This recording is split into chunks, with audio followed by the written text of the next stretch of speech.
Our theme for this year is devoted.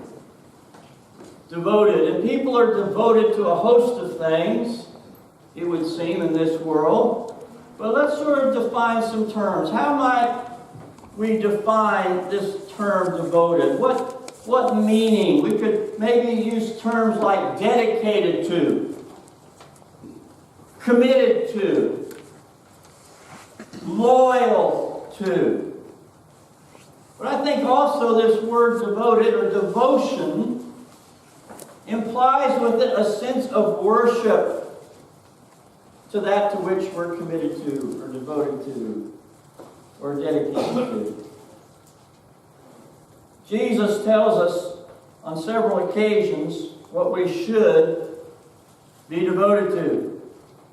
But oftentimes we get the mindset of what we want, it would seem, rather than what God wants. And I suspect that's part of the human nature and condition that we wrestle with sometimes, our selfish side and what we want, as opposed to maybe what the Lord Himself may want. We need to ask God to bless our lives in such a way that He is honored and glorified, not ourselves. Our verse for this whole theme of devoted is Matthew 6:33. But seek first, read this with me, but seek first His kingdom and His righteousness, and all these things will be given to you as well. Three things I want us to consider as we introduce this theme of devoted to the Lord God. But before I do that, I want to mention that throughout this whole year, as we think of being devoted in our devotion to God, we're going to look at a host of different areas. Being devoted to Jesus, being devoted to God, being devoted to His church, being devoted to using the gifts He's given us to honor Him, devoted to family and other areas that we'll be considering as we seek to live a righteous life fully committed to Him.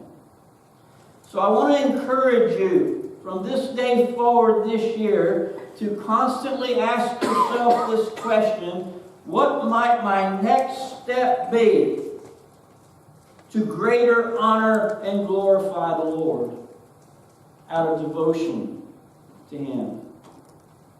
But in our verse here, it says, first seek what? His kingdom. His kingdom. His kingdom is His church. It's those who are His people. The church is not the building. The church is His people. And wherever you put your feet is holy ground. You are God's representative, His ambassador in that place. His presence is there. In fact, He promised His disciples, did He not, when He left, and I am with you always. To the very end. He's with us at all times. And wherever God is holy ground. So He's there. His presence is with us. So what did the first Christians in the early church devote themselves to? Look at Acts 2:42, and we're given some areas that they considered major areas to emphasize their devotion. They devoted themselves to the apostles' teaching, to the fellowship, to the breaking of bread, and to prayer. Now, I'm not going to elaborate too much on those four areas because I sort of have a suspicion we're going to be elaborating on those off and on throughout the year. But those were areas that they were devoted to.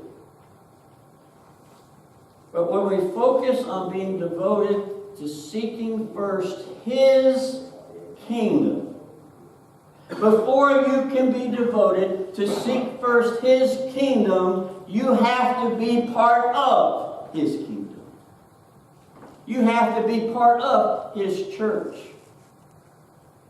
It's useless to go seeking first His kingdom if you're not part of it. And the way we do that is to first acknowledge that we have a sin problem, that it's not my kingdom, it's His. It's not my righteousness, it's His that we seek. And that I have a sin problem, that He is the solution, that He's the King who came down in the flesh to suffer and die for us. To acknowledge that He is the Savior, He's Lord, to confess His name as being the Christ. To be immersed and covered in His blood, and then to live a devoted life the rest of our days until we see Him. It's His kingdom. Seek first His kingdom and His what? Righteousness. His righteousness. It's His righteousness that we seek. This is a lifelong pursuit. This isn't something you just acquire and you've got it and that's it. It's a lifelong pursuit of always asking yourself that question, what's my next step towards even greater righteousness in honoring God? Righteousness is right living in God's eyes. That's what righteousness is. What's my next step in that lifelong pursuit? And much, perhaps the majority of the New Testament was written with admonitions and encouragement for us to live a devoted, righteous life for God. Much of our focus this year will be on righteousness and living a devoted, righteous life with God. In the Old Testament book of Habakkuk 2:4, there's this verse, "But the righteous shall live by faith." Now, evidently, to the New Testament church, this was an important passage because it's quoted 3 times in the New Testament. You can find it in Romans 1:17, Galatians 3:11, and also in Hebrews 10:38. One thing I've learned over the years, if God repeats something, I need to listen extra carefully. And this one's repeated. They repeated this passage. Why is that? Because it's so important that we live rightly. That we live according to our commitment, according to that dedication, according to our devotedness or devotion to God. Without commitment, without dedication, without loyalty, our faith is meaningless. It's meaningless. So seek first His what? Kingdom and His righteousness, and all these things will be added or given to you as well. God provides. God provides. What are these things? Well, if you look at the context even in those chapters there, around chapter 6 and so forth, there's some areas that are addressed that I think can be included in this. Peace of mind. Peace of mind. Not allowing worry to control you. Not storing up treasures on earth, but treasures in heaven. These are all things, if you read the context around that chapter, that are addressed. Jesus lets us know that He's aware of our needs. He's aware of our needs. And we are to depend on Him to provide. And if you look at the very next verse, in verse 34 of Matthew 6, "Do not be anxious about tomorrow, for tomorrow will be anxious for itself. Sufficient for the day is its own trouble." I like that last phrase. Does that fit you? Sufficient for the day is its own trouble. I have enough to concern myself and be about today to not be so concerned about things in the future of which I really have no control over, which is in God's hands. that we often worry about. And then there are those people who not only worry about today, they'll worry about tomorrow, they'll worry about next week, next month, next year. They worry about 20 years from now. They worry about their retirement. They worry about all kinds of things, and makes them almost useless today because they've built up that stress level of worry. I've heard worry described like this. You know those exercise bicycles you can put in your house? You can pedal and pedal and pedal and wear yourself out, and you've gone nowhere. That's what worry is kind of like. It wears you out. And it can raise the stress. It can affect your health, even. How many songs have been written about, like, I don't know about tomorrow, but I know who holds tomorrow. It's in His hands. It's in His hands. Where does our faith come in? At what point do you stop worrying and start living? Interesting question for us to maybe ponder. Still in Matthew 6, 19 to 21, don't lay up for yourselves treasures on earth, where moth and rust destroy, where thieves break in and steal, but lay up for yourselves treasures in heaven, where neither moth nor rust destroys, and where thieves do not break in and steal. For where your treasure is, there your heart will be also. And then a few verses later, verse 24, no one can serve two masters, for he will either hate the one and love the other, or he'll be devoted to the one and despise the other. You cannot serve God and money. God knows you need some things to be taken care of.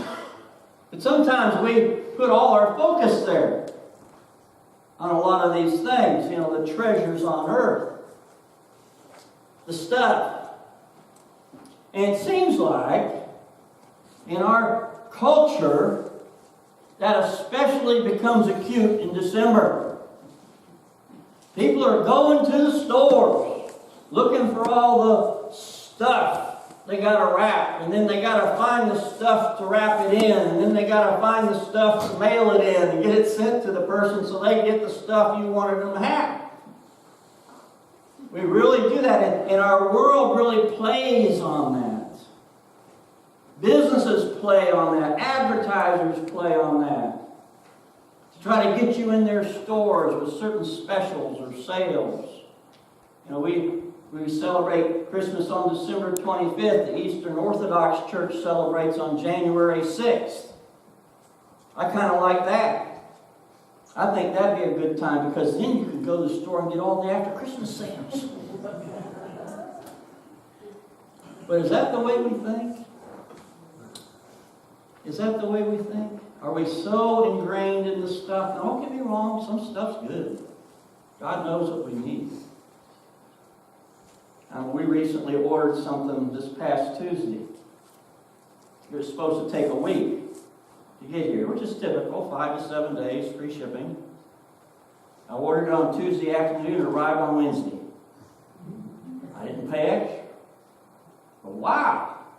And then it hit me as to why. They want to get it out of their inventory before the first year hits. We think of stuff a lot. But all that stuff, no matter what it is, even if it was a nice, brand new, shiny car, put a bow on it. All that stuff is going to rot, rust, and decay. Its value diminishes. In fact, before you even get that car home, as soon as you drive it off the lot, it's already lost value. But what God provides does not lose value. It does not rust, it does not decay. It's there for all of us. Have you ever found yourself looking back on times when you had worried about something and you've come to the conclusion, I really didn't have anything to worry about after all? Has that ever happened to you? You worried, you got all stressed out about something, and then it turned out, everything turned out okay. You really didn't need to worry in the first place. Did all that for nothing. I'm reminded of the story in 1836, Samuel Morse invented the Morse code. And he put out a notice to hire someone to help him develop and promote this code so that they could use it. And a lot of people showed up, and they were in this room waiting to be interviewed. And as they were waiting, they were striking up conversations with one another. And, as it usually is, you get a number of people in a room. If they're all talking, the noise level goes up just a little bit. And a man came out of the office door and came out and said, "Folks, thank you for coming, but the job's been filled." They were a little taken aback. Said, "Wait a minute, we haven't even been interviewed. What happened? It's not fair." And he said, "Well, while you all have been in here, I have been tapping on the wall in Morse code. If you understand this message, come right into my office now. The job's yours." And one guy went in. One guy went in. Are we tuned in to the things of God? Or do we allow the conversations in our surroundings to distract us from hearing the message that the Lord God may be trying to send us? That's what the world will do. It will distract you from listening and hearing the true and the more important message that we need to learn. There is a God, and you're not Him. You did not put the stars in place, He did. You did not bear the cross for the sins of the world, Jesus did. You can't save yourself, you need a Savior. And I need a Savior. Is God first in your relationships? Is He first in your time? Is He first in your finances? I'm doing a little toe stumping on myself here, but ask yourself this. If someone were to follow you around for a week, what would they see as your priorities? What would a stranger say your priorities were if they shadowed you for a week? We say we want to see God do amazing things among us, but yet we dare trust Him as a mere afterthought? It ought not to be that way. It ought not to be that way. God sets the agenda for our lives. So here's a quote I came across I like very much. Don't ask God to bless your plans. Ask God to bless you as you do His plan. Let me say that again. Don't ask God to bless your plans. Ask God to bless you as you do His plan. My favorite Bible verse is Proverbs 16:3. Commit to the Lord whatever you do, and your plans will succeed. And the key word here is that commit. Devoted to. Dedicated to. If you commit your ways to the ways of the Lord, to His will, you will be a success in His eyes. Success as God views success, not as the world views success. The world looks at success and sees popularity, wealth, fame, power, all these things. God sees success when you actively devote yourself to His plan and to a life of righteousness. So we've got to trust God to meet our needs. But such trust is going to require commitment, dedication, devotion to Him. And it's an ongoing process. So the question I want to leave you with is this. To what or to whom are you truly devoted? Let's stand as we sing.